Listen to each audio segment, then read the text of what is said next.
Well, hello everybody. I had such a good response from my clip about sowing seeds the other day that I thought I'd and with lots of questions about my greenhouse and propagating areas and so on. So I thought I'd make a clip about greenhouse management and propagating and so on. So join me. It's mid-February, unseasonably warm. We had an enormous amount of rain again last night. So I'm not worried about things germinating. I'm worried about things tamping off because it's cold. It's too damp. The sun never comes out. It never dries out anything, and the rain keeps coming. And there is that endless thing, the lesson that is gardening: patience, and you can't control it. Anyway, join me. I'm going to make a nice clip about greenhouses and seedlings and seeds and all sorts. And if you're new to the channel, you're very welcome. Please do subscribe, press the bell icon, and we'll tell you when we've got more clips coming up. And if any of the tips and tricks I give you along the way are useful, you can always buy me a coffee, or better still, join my club, where you'll find 365 plus other people, all keen flower growers and small businesses and people with a creative and thoughtful approach to life. So the first thing that happens is all of these people who've been in the greenhouse all winter are going to go back into the studio for a look at. Lots of dead leaves or a bit of mank. And a lot of them will be potted on. And the space I'm making from them will give me space for my seedlings. I love this. Look, so here is Salvia hadspun greenfly. And the leaves have been battered by frost and they've had a tough time. But regardez-moi ça, new growth. So I'll take off all the old stuff and tidy them up. Some of these may be for my plant sale on the 11th of May. If you don't know about the plant sale, I had this idea. We do a village plant sale and ours is on the 11th of May. And we're raising money for the church, the parish, the village hall, my neighbour's charity, the treatment bag, but also our local horticultural charity, which is called the Growing Space in Wincanton. And inspired by the Riv Carnac Trust, which was set up by Sarah Rivet Carnac in memory of her husband, very much inspired by her charity, which raises money to put into small horticultural charities because they do so much good for mental health services, make a space where people can get outside, people can get their hands in the soil and can take advantage of all the good things that come from gardening, things that we possibly take a bit for granted.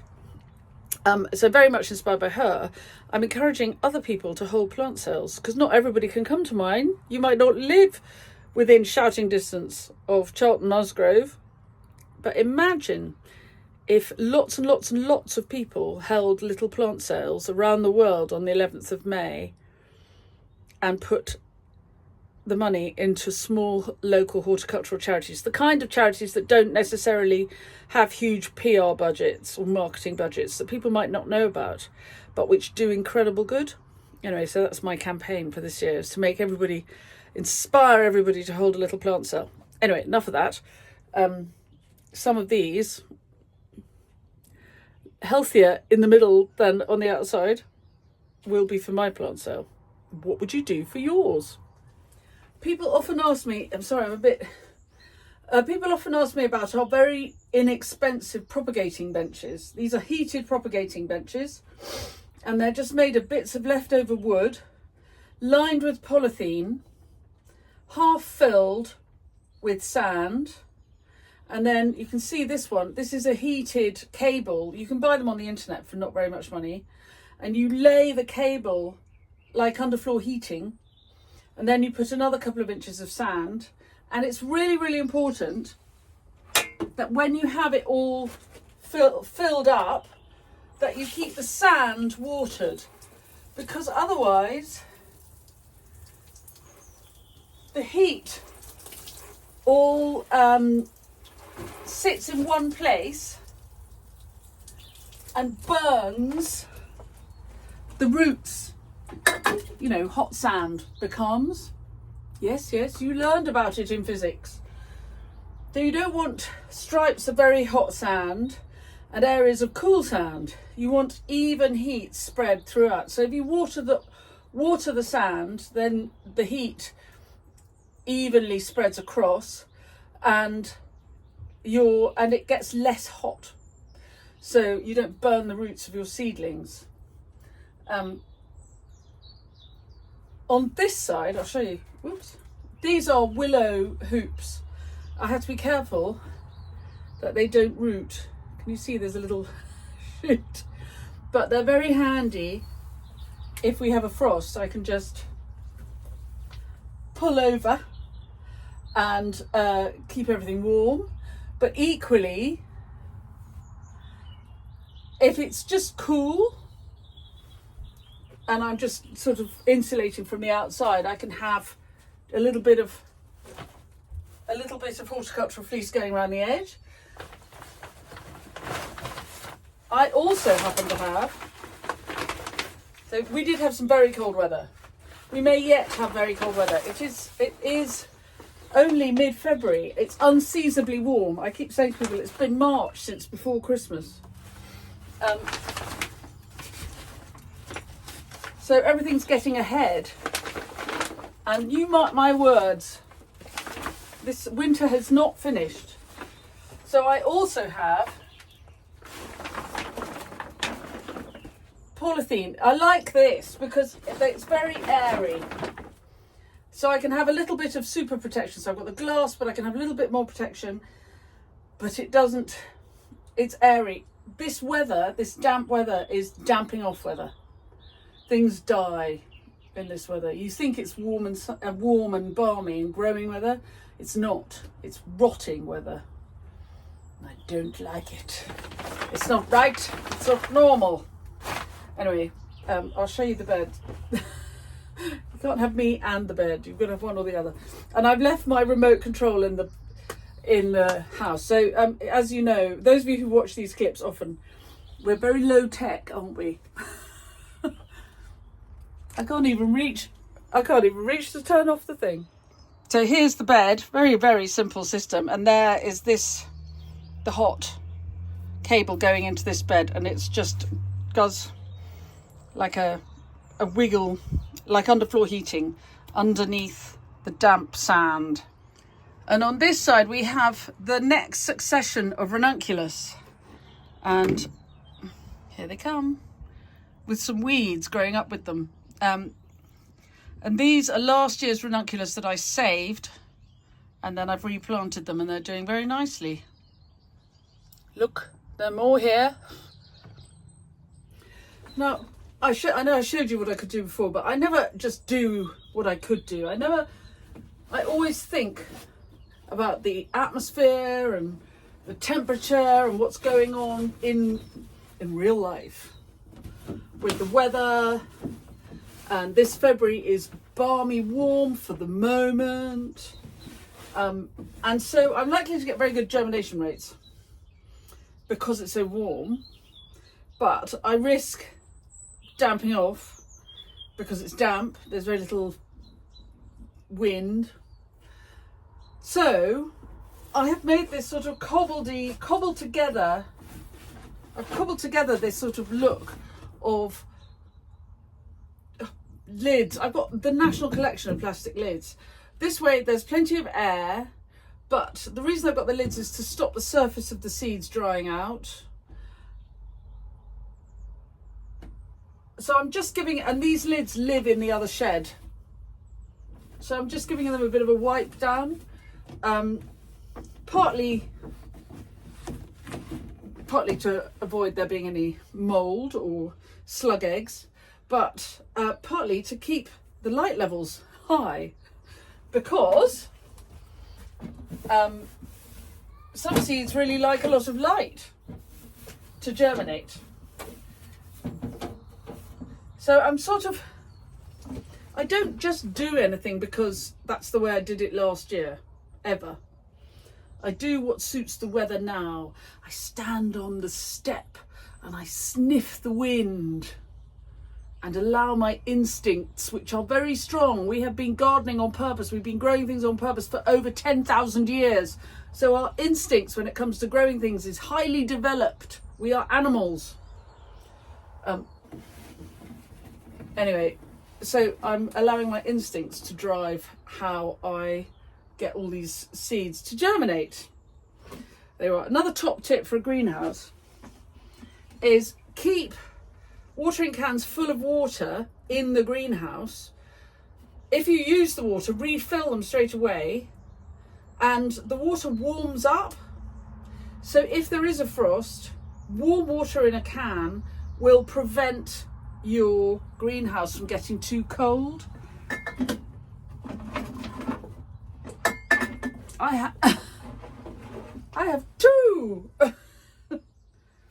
But also means that when you water your seedlings in your greenhouse, the water is a balmy temperature. Right, on we go. I still haven't got my remote, so I'm sorry about that. Anyway, we get less and less tech as time goes by, don't we? So here is one full greenhouse. Ranunculus on my left, and try not to put my fingers in the way. Various on my right. About 21 trays in here, including there are two under here. There's another row underneath. You see there. So that's in here. I'm going to shut the door now, but it's a warm day. It's about 11 degrees outside. So during warm days, I open up my greenhouse to give everything a breathe through and stop a build up of mold. As soon as this lot germinate, they will come off the heat, and so begins a game of seedling Tetris, which I play really until everything's planted out, including the dahlias, which will be around the 1st of June. And then on the 15th of June, I sow next year's biennials, which is where I kind of declare I'm going to do another year of flower farming. Anyway, this is what I've got undercover in here. Do you want to see the rest? Okay, come on. So the first sweet pea crop of the year are in here. It's a cold tunnel with mesh sides up and then a covered roof. So they're cool in here.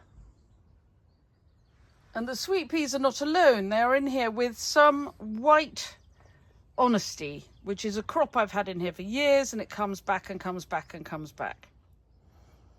Also in this tunnel, slightly bitten off by mice, are seeds, sweet peas, which I sowed at a demo. Do protect your sweet pea seedlings from mice. These are almost ready for a pinch out.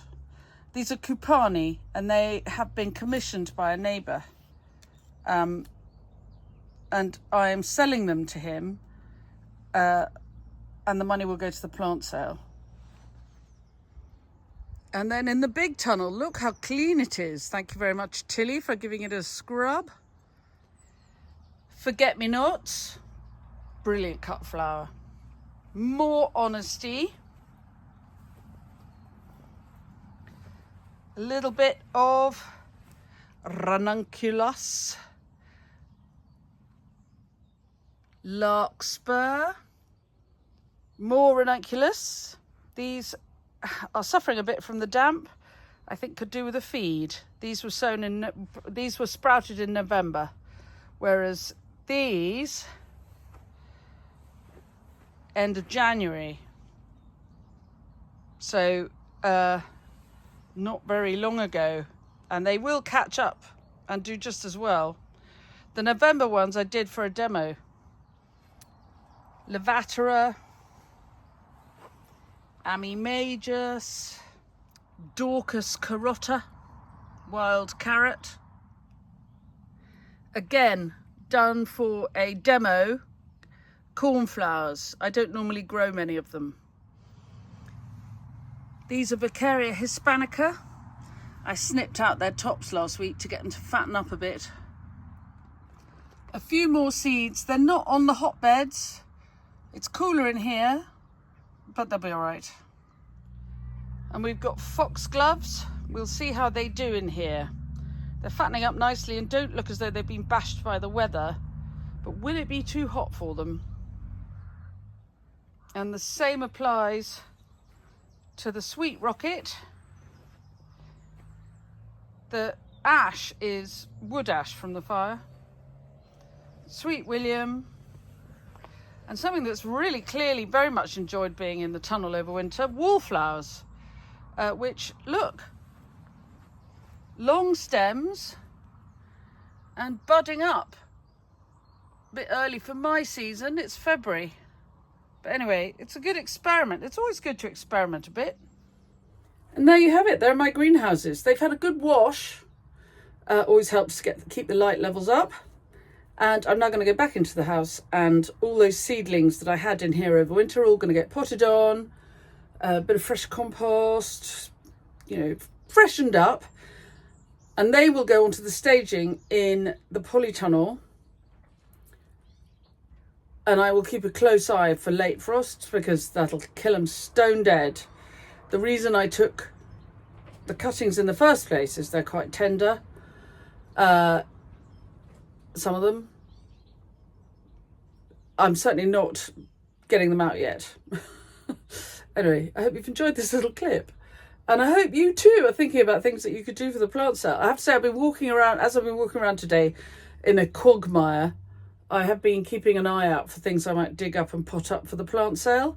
Will you hold a plant sale? Will you raise some money for your local horticultural charity? Go on.